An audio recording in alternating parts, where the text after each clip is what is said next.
The Ku Klux Klan is the most notorious white supremacist group in the world. But how did it grow to such large numbers over the last 150 years? How has the Klan continued to be a malicious force in American society? And what has been its impact? Nowhere else in American history is such terror so widespread without organization. It was war between North and South. The Klan is the oldest terrorist group in the United States, and in a sense, really the original one. The initial Klan was set up very privately, the most secret of secret organizations. The Ku Klux Klan is a peculiarly American phenomenon, but hate and white nationalism is an international one. How big is the KKK today? And is it still recruiting members? The Ku Klux Klan was born here and thrives here. I didn't say thrived, I said thrives here.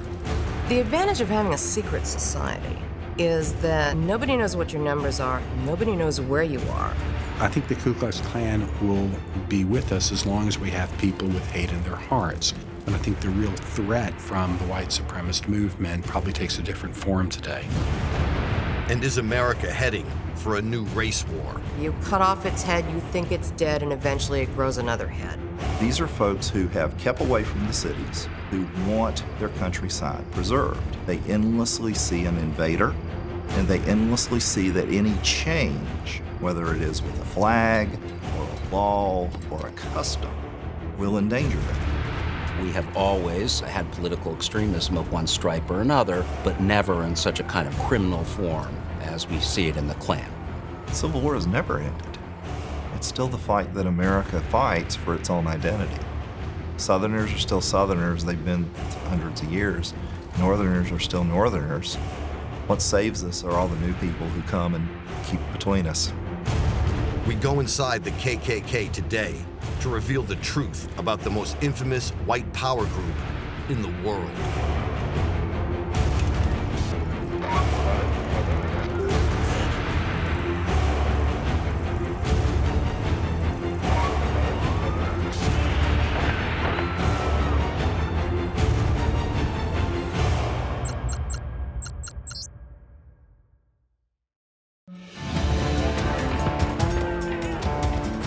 In the aftermath of the American Civil War, many ex-Confederate soldiers paraded the streets in white sheets and hoods in an attempt to attract young men to join their new social group, the Ku Klux Klan. They saw the abolishment of slavery as a threat to their country and God-given rights. As a result, Klan membership quickly grew to millions across the whole southern United States. The secrecy was tantamount as their crimes escalated, often committed by senior society figures. Well, the Klan initially arose in pretty much a direct response to what happened at the end of the Civil War, the freeing of the slaves and ultimately the making of citizens of the slaves. It began in a small town in Pulaski, Tennessee, near the Alabama border. And really, what it was initially was a kind of prankster society. There were 6 ex-Confederate officers who got together, who were bored in this small town, and decided to form a little club. They used the Greek name for circle, kuklos, and that is where the name Ku Klux Klan comes from. They dressed up in all kinds of wild outfits. This pretty quickly turned into more or less harassing black residents in the area, making fun of them. They would do certain kinds of things like dress up in such a way that was supposed to suggest that they were the ghosts of Confederate officers from the Civil War. The story that 6 young men met to form a kind of social club with a kind of mystical circle in it is probably has a kernel of truth. But I have always believed that the Klan started in places like Pulaski, Tennessee, because it was in the edge of what was a cotton-growing area.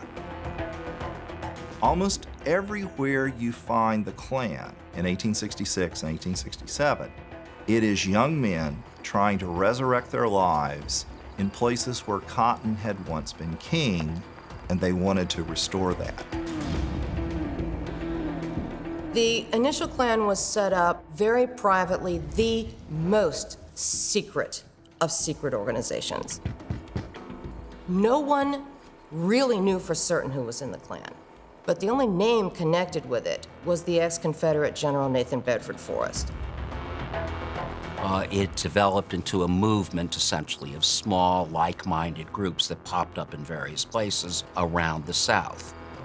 It wasn't until about 2 years later, 1867, where a meeting was held in Nashville where Nathan Bedford Forrest, a former Confederate general and slave master, was made the Grand Wizard, which was the title for the leader of the Ku Klux Klan for the very first time. Forrest really led the Klan through its very most violent period and, in effect, terrorized, in particular the Republican Party, into staying away from the polls, into backing away from any kind of political work, and so on. The first Civil Rights Act with any teeth was passed in 1871, along with something called the Enforcement Acts, and they were passed because of the violence being perpetrated by the Klan. They were passed by President Grant, who had had enough.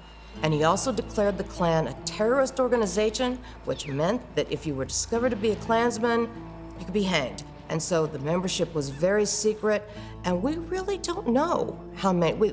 Historians play games, make estimates, maybe 15% of the white males, but we don't know. In fact, at the beginning of the 20th century, it's estimated that the first incarnation of the Ku Klux Klan membership had grown to an incredible 5 million people, some 25% of the South. We know very little about the ritual of the Klan. Again, these men, they lived underground like moles. We do know about the dress. They were always masked. Very often, they would wear cloaks. Generally, it was putting a potato sack or something over your head, putting something around you to hide who you were, getting on your horse and riding out. Even in the early days of the Klan, its members wore masks to hide their identity, but at the same time, giving the group a distinctly menacing appearance. These gentlemen of the South definitely did not want anyone to know their identity, and that was the chief point in being masked. The mask is the only thing that would remain with the Klan through all of its days, is that they had to cover their faces because they were too cowardly to come out and say who they were. They didn't want anyone to know who they were. I've seen pictures of Klan riders. You do see the occasional conical-looking cap, but the conical cap as we know it, it's been connected to a dozen things, including, ironically enough, the Judenhut, the Jewish hat that the Germans often made the Jews wear in earlier centuries. But it's believed that the later Klan connected it with the Spanish Inquisition.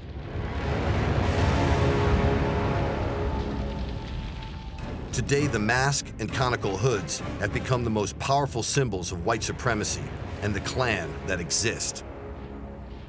To me, the Klan has always been a very logical manifestation of rural life, that you band together for survival, that you go through certain rituals that give you power, in a place that often makes you feel powerless. By banding together, that power can manifest itself far more effectively than through individual protest or, shall we say, individual acting out. The Klan has an ethic of the group dynamic that I think reappears each time the Klan reappears. A Klansman or Klanswoman, they come from all walks of life. So they have different perspectives. But one thing they all hold at the top of their priority list is preservation of the white race. Behold the fiery cross, still brilliant. It shall burn bright as morning for all decades. I mean, look, despite the fact that the Klan today is incredibly weak, the reality is that individual Klansmen still pose a very real and significant danger, at least to people immediately around them. Let me say that the cross is an inspiration, a sign of the Christian religion, a symbol of faith, hope, and love. Amen. Amen. The Ku Klux Klan is the most notorious white supremacist group in America. But how did this group grow to such large numbers over the last century? What impact has it had on politics? And what influence does it still have today? In 2015, there are estimated to be about 5,000 Ku Klux Klan members in the U.S., nearly all in the southern states. They regularly get together for rallies, barbecues, and even cross burnings. Members include teachers, accountants, hospital staff, and even local politicians. A lot of Klan members are also in the military and carry concealed weapons. They allowed our cameras to film a gathering in Roxborough, North Carolina. This is a social gathering that we're having. It's part of the Klan, the Ku Klux and the Little White Knights of the Ku Klux Klan. And our goal here today is to have a meeting to gather our white race together and wake up white America and let them know what's going on in the world. Our race, our history, our culture, our heritage comes from thousands of years of history, and we don't want to lose it. And it's being destroyed by Zog. Zog is the Zionist-occupied government. The Jews own everything. And through all the retail stores and advertising flyers that you receive in the mail, all they show is this racial mixing, and we're tired of it. Well, this is the national rally, and brothers from all over the states are coming in, and it's a good place where we're all together and can do this. We're part of this organization to help save our history, because we are losing our history. I want my son to grow up knowing what's right. I mean, black and white dating just ain't, I don't agree with it. My son needs to learn and know how I feel. We try to, that's what we're here for, fighting for, every day. That's what I joined for, and that's what I want my son to say. It's all about the white kids. That's what we're here for the future generations, to teach them. If nobody teaches them, they won't know the truth. The Klan has always brought the family along, because if what they're trying to perpetuate is family and what they perceive to be the pure family values, it's very much like farm life always was. The kids learned the chores from early on. They increased their ability to do the chores as they matured, and when the adults aged out, they took their place. The Klan today is really a shadow of its former self. The Klan is the oldest American terrorist group and probably will be the longest lived. But many people in the white supremacist movement today would rather identify with something that maybe had a more modern air to it. A different kind of white nationalist group like the National Socialist Movement. So although the Klan is kind of falling on hard times, there are probably 70 chapters, 23 or so different organizations all fighting amongst themselves, maybe 4,000 or 5,000 Klansmen. The white supremacist movement is actually quite large. For example, there are at least 300,000 registered users on something called Stormfront, which is the leading neo-Nazi portal. And most of those people are, of course, people in this country. And so, the number of people involved in the white supremacist movement is large. They don't typically identify with the Klan. And in many ways, there's a kind of a floating away from organized groups because the internet is so powerful. I don't have to go to a Klan rally. I don't have to go to a cross burning to get my fill of hate. I don't need to go into a meeting to get my racist views validated any longer. I can get them validated, just sitting in my pajamas at my house. Dylan Roof was someone like that, the Charleston shooter. He's kind of radicalized online. No evidence that I ever went to a meeting of any sort.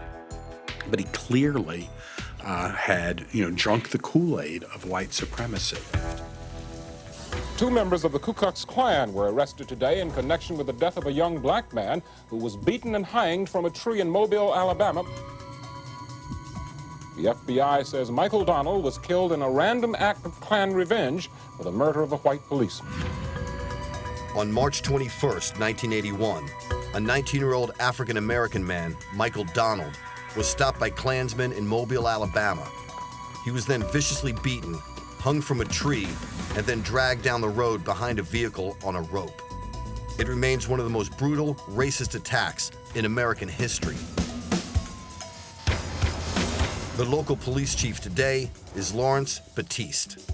We are headed to an area of town where Michael Donald was hanged by a number of individuals in his community, which claimed association or ties with the Klan. The death of Michael Donald created a feeling of fear and apprehension. Didn't really know where you could and you could not go as a result of Michael Donald's death. We first became involved in the Michael Donald case by really reading about in the newspaper. There was this talk that it was a drug deal gone bad. We were suspicious of that always. The FBI and the Justice Department broke the case. We saw the two people who were convicted. One person had pled guilty, another person was convicted at a trial, and the rest of us thought, it wasn't just these two fellows. There must have been something more behind it. The Klan had a long, long history of violence, and we began to investigate the case quite extensively. We're currently on Michael Donald Avenue. This sign here is a landmark for Michael Donald.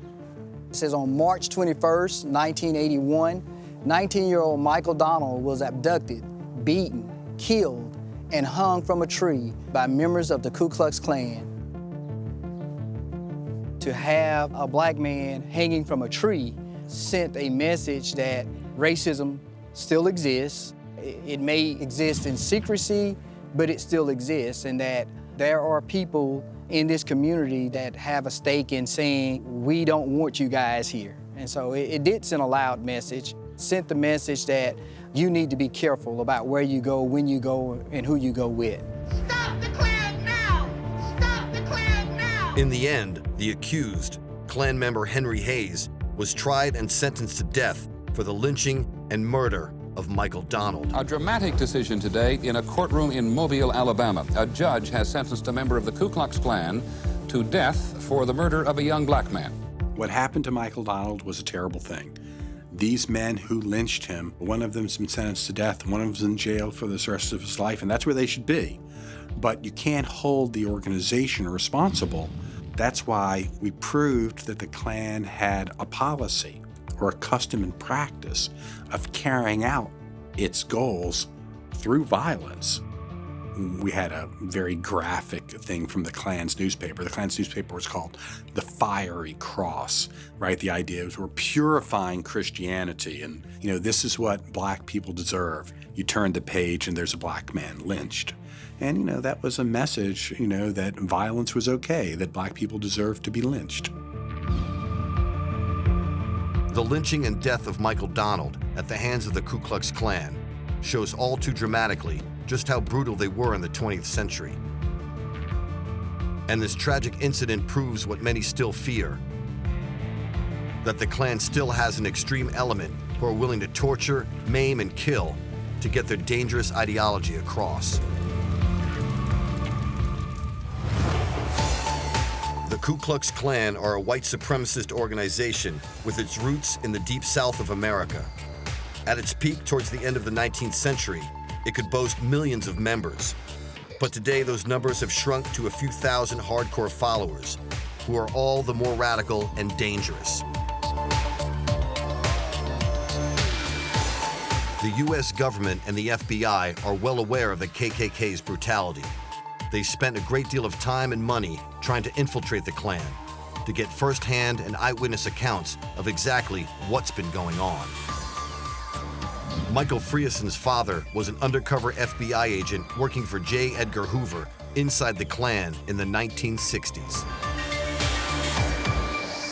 My dad got out of Army Air Corps in World War II and went directly into the FBI and was an FBI agent from, say, 1948 till about 70. He came to Greensboro because Greensboro was one of the centers of the racial unrest in the 60s. He was assigned to work on the Klan and develop informants in the Klan through a program that Hoover called COINTELPRO White Hate, which was basically an investigation of all the white hate groups in the United States. He was fortunate to get a lot of people at the top of the North Carolina Klan, the United Klans of America in North Carolina. His primary informant was George Dorset. George Dorset was a house painter and a preacher. He had a very powerful fire and brimstone speaking style. The devil as a roaring lion. And that meshed well in the Klan because he was one of the primary speakers at the rallies. So he became sort of the fiery voice of the Klan in North Carolina. The peanut-brain, God-denying, atheist, agnostic infidels. My dad, he told me many times that he approached Dorset 4 or 5 times before he was willing to actually cooperate with him, give him information. I think there was a reluctance initially to work with the FBI, but I think the money was good. Frierson was one of the FBI's best agents, gaining valuable information about the KKK from informants for many years, including details of members, rallies, and potential targets. His work was recognized by J. Edgar Hoover, the Bureau's chief. Over the years, Mr. Hoover sent my dad many letters of commendation. Many of them were for work he had done in the racial field. He was one of the top FBI agents recruiting Klan informants in North Carolina. He says, "I'm pleased to commend you and advise you that I've approved an incentive award for recognition of outstanding services in a matter of considerable interest to the Bureau in the racial field. Your skillful and effective efforts in developing and handling confidential sources resulted in a great deal of success in this area of our operations." And this is counterintelligence, right? It goes beyond information gathering. They're basically trying to break the Klan up, sow dissent and cause splinter groups to be formed and that kind of thing. So. With expanded jurisdiction in the fields of organized crime and civil rights, the FBI scored decisive blows against Ku Klux Klan violence. When details of George Dorset spying for the FBI emerged in 1965, it caused a huge upset within the Klan. He was forced into police protection for his own safety and banned from attending Klan meetings. As is well known now, George Dorset was also the informer. He was, in a sense, the snitch, even at the time he was rallying the troops. Frankly, I don't think anyone's ever come to grips with that, even he, before his guilt or whatever it was he ended up with. He essentially was doing something, I think, that he truly believed in, and at the same time selling it out. So you could argue that George Dorset was the true realist. He knew that the days of the Klan were measured, they were numbered, they would end, but he wanted to get the truth in as long as he could. There's little doubt that the FBI did have some success with their infiltration of the Klan, but in turn, it also led to a deeper radicalization of splinter groups who have gone further underground. Despite the jokes making their way around the South that half the people in any Klan meeting were FBI informants, that wasn't true. The Klan was being reborn. It was being reborn quickly. There were lynchings by the score, there were beatings, there were people being threatened. It was very much a replay of something that I think most Northerners and intellectuals thought was long dead. It was a replay of the old Klan. Secrecy has always been an important element in the Klan. Susan Sutton from the Indiana Historical Society has found a small figurine which used to be placed outside meetings to indicate whether it was a fully Klan event or whether non-Klan members were present. What we have here is a statuette that would have been in use by the individual Klaverns. The statuette would stand at the point of entry for members. And the story is that if both arms were in place, including this one, which is removable, then the people present were all members, and it was safe to speak about anything. If the arm was not in place, like this, then there were people present who were not members, and so any kind of secret business was not to be discussed. He says on the bottom, K-I-G-Y, which means Klansman, I greet you. And of course, he's only greeting them if his arm is in place.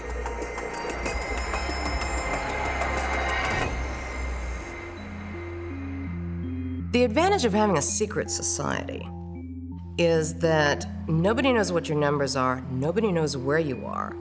And as far as the way the Klan viewed itself in terms of their secrecy, they had no shame about being secret.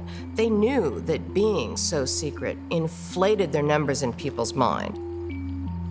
The so-called mystery and sexiness of the Klan is such that we actually have tiny little Klan groups popping up in places like Australia and Germany and so on. There's a kind of weird romance associated with it.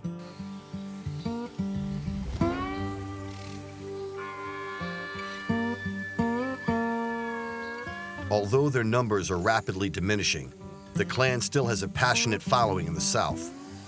A recent gathering in Roxborough, North Carolina, allowed our cameras in as they prepared a large cross for the evening's burning.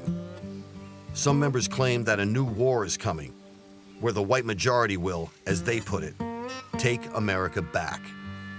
The lighting of this cross represents Jesus Christ is the light of the world. He is our existence. He is the reason that we are on this earth. And so we light this cross in honor of what he has given to us. We're not the first to do this. You know, this has been done for hundreds and hundreds of years. This is our Confederate battle flag. What it represents is our Confederate soldiers in the South. And in 1958, the Confederacy, or the Confederate veterans, soldiers, were brought in as U.S. veterans, and their gravestones are being desecrated, the flags are being torn off them, and nobody's doing anything about it. They're destroying us. They're trying to kill us. They're wiping us off the face of this planet, and we want to wake up America and put a stop to it. And now then they're trying to take the Klan out of history, out of our history, out of our Southern heritage. And y'all got that looking good. Then once they get rid of our Southern heritage, they will not be satisfied until they destroy the heritage of this United States. The cross lighting represents the light of Jesus and how he shines down over all of us. It is important because our biggest thing is our Christian base. Our kids definitely need to know about their heritage and where they came from. They need to be proud in their race and know that it's okay to be white now. Despite the Klan's high media profile today, the initiation ceremony and sacred oaths undertaken by those joining the Klan remain a closely guarded secret. When you are inducted or initiated into the Ku Klux Klan, you go through a secret ritual, a secret initiation ceremony in which you give an oath and you give a pledge to preserve the white race, to preserve white womanhood. You give your life. You also make a promise never to reveal any Klan business to aliens. An alien is anyone who is a non-Klan member, and to always uphold the values and policies of the Knights of the Ku Klux Klan. Young white people, they see the movement for Black Lives Matter, and they say, gosh, we're losing the country. What about us? You know, and so they try to figure out a way to kind of express what in their mind is ethnic pride in kind of a warped way. We've seen plenty of cases of young people in the North with Confederate flags. Well, what can that mean? That's not the historic Confederacy. It's just an expression of whiteness in their minds because they feel embattled. There are no real boundaries in this. It's just part of a social movement that takes your money, organizes your energies, and engages your families. You get everything in one package. You get the costumes, you get the ideology, you get the family concerns. It has elements of the church, it builds community, and most of all, it keeps out the alien. It promises you that your children will have a future that you control, not them. The Ku Klux Klan are the most famous white supremacist organization in the United States. Its origins start back at the end of the 19th century, when it attracted a huge following in the southern states, and is still active today, though with just a fraction of the membership. After what was known as the first wave of the Ku Klux Klan back in the end of the 19th century, a second wave flourished in the early 20th century. On the most part, it attracted all sorts of regular law-abiding citizens who helped with good social causes. But of course, there was also the constant undercurrent of racially motivated hatred. The Ku Klux Klan returns to the South, complete with traditional white hoods. One of its leaders was a politician called D.C. Stevenson, who was appointed state leader, or Grand Dragon of the Klan in Indiana. In 1925, he was tried and convicted in a notorious abduction, rape, and murder of a young white woman, Madge Oberholzer, a state education official. His trial, conviction, and imprisonment ended America's belief of Klan leaders as law-abiding citizens. It was a huge scandal at the time.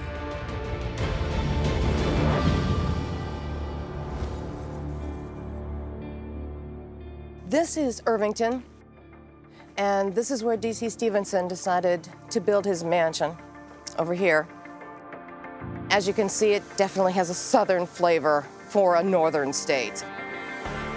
When D.C. Stevenson built this house after the 1922 and the 1925 elections, when virtually all these politicians were in his pocket, his favorite expression was, "I am the law in Indiana."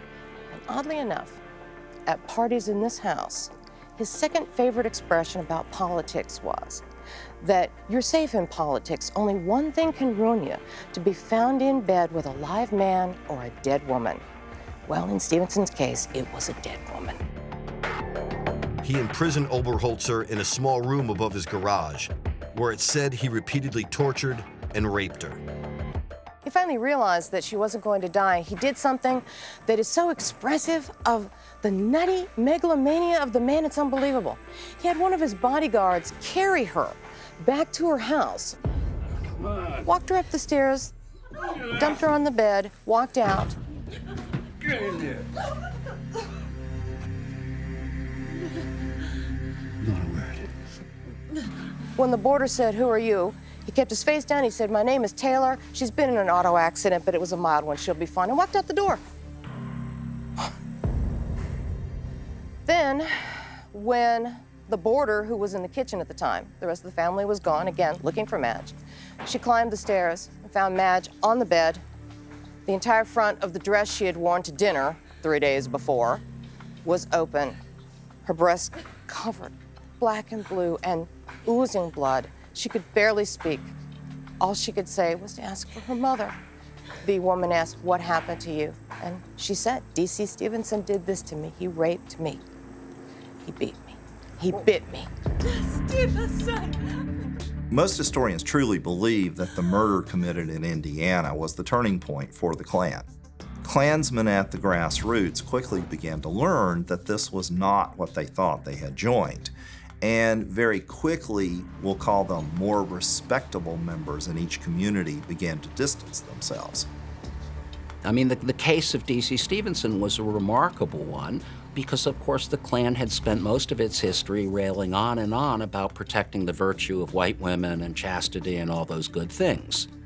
So here is essentially the most important Klan leader in the country, who is found guilty of the incredibly savage rape leading to death of a white woman.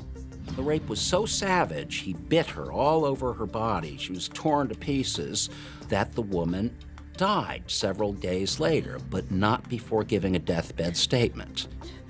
Ultimately helped to lead to the destruction of the Klan around the country. What happened in that garage back there was the death of the Klan all over the United States. You have to remember that Stevenson chose the venue for the trial. It was in Noblesville, a heavily Klan area at that time. And 12 white men on that jury listened to her deathbed statement, and they wanted to hang him. The best they could do was second-degree murder, and they gave him second-degree murder and they recommended life. When the mask was stripped away and you saw what these people really were, how ugly they were behind that mask, that's, I think, what makes this spot and this moment in history so important. Despite the outrage over Stevenson's actions, the Klan continued strongly in the southern states. Its iconic white gowns and hoods, and its cross-lightings and ceremonies attracting an ever-loyal following. Daryl Davis is an author who's written about the Ku Klux Klan. He also has a collection of KKK robes. This is the robe of an imperial wizard. This is called a mayoke, a blood drop emblem. The red circle, the white cross, and the red blood drop here. And if you look at these black lines here, they form Ks. There are 4 of them, and they stand for Knights of the Ku Klux Klan. The white cross, of course, represents Christianity, and the blood drop means that they will shed their blood to preserve the purity of the white race. I think, the Klan has the best, uniforms out of all of the fraternal organizations out there. I've looked into masonry and all like that over the years, and I found it quite boring. And, with the Klan, it never gets old. This, of course, is what we call the hood and the mask. Some people call it a helmet in Klan terminology. Well, the Klan traditionally has been a secret society. And while they remain in secrecy, with people not knowing who they are, that can invoke fear in other people. And fear is the most powerful tool to control your enemy. Some people have jobs, and should it be known to their employer that they are a member of a subversive organization, they could lose their job. So it's best that people not know who they are, thus they wear the mask. Daryl Davis also has the uniform of a Baltimore police officer who was in the Klan. He was not an undercover police officer in the Klan. He was a bona fide Klan leader on the police force. This is in recent times, just back to the 1970s. The Klan is still thriving, and it's thriving more and more every day with the advent of a black president being in office, with the advent of more and more people coming into this country, immigrants who do not have white skin color. The Klan sees that as a threat. So that's why we're seeing the rise in recruitment efforts. We're seeing the rise in lone wolf attacks, because their thinking is, hey, if the Klan can't do it and the neo-Nazis can't do it, and if you want to get it done right, do it yourself. 10,000 white women were raped by a black man. Guess how many black women were raped by a white man? None! Because the Klan of the 60s was so much a terrorist organization, membership was extremely secret. There was certainly infiltration at certain points by law enforcement, but by and large, in the South, the Klan had very good connections to police departments. So there were police departments like Birmingham, Alabama, that were essentially allies of the Klan, and that was true all around the South. You found very often that police officers would be secretly members of the Klan. It was very much a secret society because, of course, it was engaged in terrorism of the most extreme kind.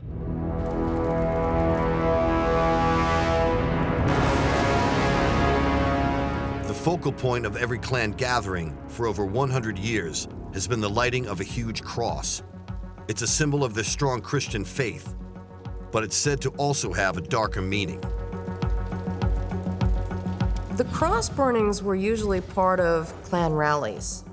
The cross burnings announced an event. They weren't part of the ritual.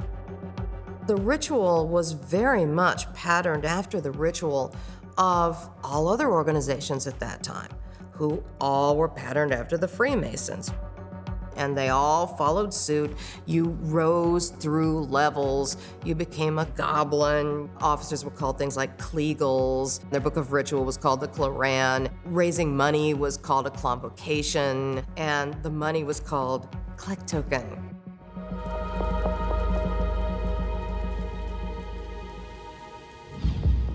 The burning of a huge cross is still very much part of KKK ceremonies today. And despite the differences and rivalries between different Klan groups, it's one element they can all agree on.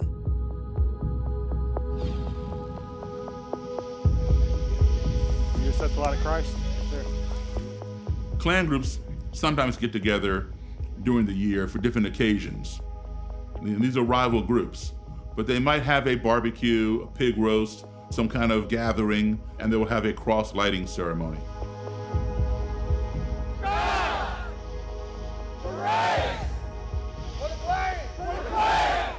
called a cross lighting when it's done ceremoniously.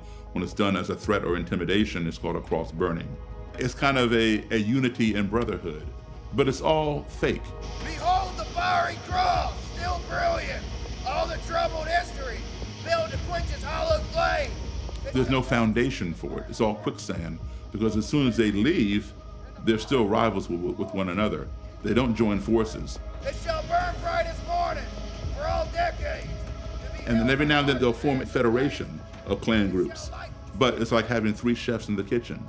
You can't have 3 imperial wizards in the same Klan group. You know, it's just too much ego, too much power, and they quickly disband. God give us men. Amen. Amen. The Ku Klux Klan are the most notorious white supremacist movement in the United States. Once able to boast a membership in the millions, today it has about 5,000 diehard members across the southern states. They meet regularly to don their infamous white robes and hoods, and to set fire to enormous crosses. But what does the future hold for the KKK? The Klan really has been a generational phenomenon. If you think about it in the broadest context, the people who first met in Pulaski had children and grandchildren who would then join the Klan about a generation later. And those people had sons and grandsons who joined the Klan about a generation later. There have been 3 waves and 3, broadly speaking, generations that have attempted to keep the South in its traditional mode. That may be going away today, but there are remnants of it still around. The Ku Klux Klan finds itself today at a crossroads. Its aims and its racist beliefs appear more out of touch than ever before. In July 2015, the Confederate flag was lowered for the last time outside the state capitol building in Columbia, South Carolina. They pull the Confederate flag down, but then you got the new Black Panther Party with their monument that they have, and they can openly preach that they want all white people dead. The Ku Klux Klan is not hate. We love our race. We love and believe in the perpetuation and the preservation of the white race. That's what we want. I'm not sure the Klan will ever die. And that's a sad thing to say. At this point, the membership of the Klan is pretty sad, 5,000 to 8,000 probable. That doesn't count all the organizations that have been spawned by the Klan. The Oklahoma City bombing was carried off by, 3 guys? And essentially 1 guy caused that kind of grief and death and destruction. So it doesn't take a lot of people to cause social chaos. We have to face up to the ugly fact that the American South has taken a very long time to recognize the humanity of all black people. And that when the Klan manifests itself in any wave, the reservoir that is underneath white Southerners is often that brutalization of African Americans. The enduring impact of the Ku Klux Klan is that it delayed the true promise of being America, that it kept the American South from truly joining the rest of the nation in a manner and a fashion that would have given it true equality. And in that way, it harmed not just the region, but it harmed the rest of the nation as well. I think there is just too much history wrapped around the Klan. The invisible empire, Knight Riders are sexy and appealing to certain kinds of people. So I think that probably for the foreseeable future, we will have little Klan groups around the United States and elsewhere. Stop the Klan now! Stop the Klan now! I've traveled over the world. I've never been to a country that didn't have a race problem. I don't think the Klan will ever die. I just think at this point it's a joke. All these groups are morphing and diminishing. Are they necessarily going to disappear totally? No, I always believe in the 95%. But what we don't have anymore is the South the Klan really wanted to defend. It's going away. The KKK has a colorful and violent history, but its actual membership is a small fraction of what it was a century or more ago. The current members rail against what they see as a marginalization of their way of life, and against the huge influx of migrants and a lack of resources for who they see as true white Americans. They threaten that a war is coming where white Americans will take their country back. But increasingly, in this fast-moving, technology-driven, and multicultural world, their old-fashioned and racist views seem woefully outdated and out of touch. And yet the FBI and other law enforcement do recognize the threat that one lone wolf member could still cause. Fueled by hateful ideology and radicalized on the internet, an individual could still perpetrate an act of extreme terror that would grab the entire world's attention and put the KKK back in the headlines.